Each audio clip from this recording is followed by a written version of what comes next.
வங்கியில வாங்கின 40 கோடி கடன் பாக்கி கோச்சடையான் படத்துக்கு நீதிமன்றம் தடை. மே 9ஆம் தேதி வெளிவருவதா இருந்த கோச்சடையான் படம் வெளிவரல. தொழில்நுட்ப கோளாறு காரணமா திட்டமிட்டபடி வெளியிட முடியலன்னும் மே 23ஆம் தேதி படம் வெளியாகும்னு தயாரிப்பு தரப்பினர் அறிவிச்சாங்க. அதை இந்த தேசம் உண்மைன்னு நம்பிக்கிட்டு இருக்க கோச்சடையான் வெளியாகாததுக்கான உண்மையான காரணம் இப்போ வெளியாகி இருக்கு. கோச்சடையான் படத்தை தயாரிச்ச மீடியா ஒன் குளோபல் பட நிறுவனம் வங்கியில கோச்சடையான் படத்து மேல 20 கோடி கடன் வாங்கி இருந்தாங்களாம். இந்த பணத்தை வச்சு கோச்சடையான் படத்தை ஆரம்பிச்சிருக்காங்க.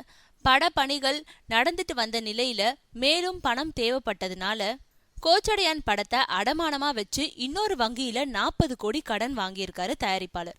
கோச்சடையான் படத்தை வெளியிடறதுக்கு முன்னாடி 2 வங்கிகளிலும் வாங்கின கடனை அடைக்கணும்.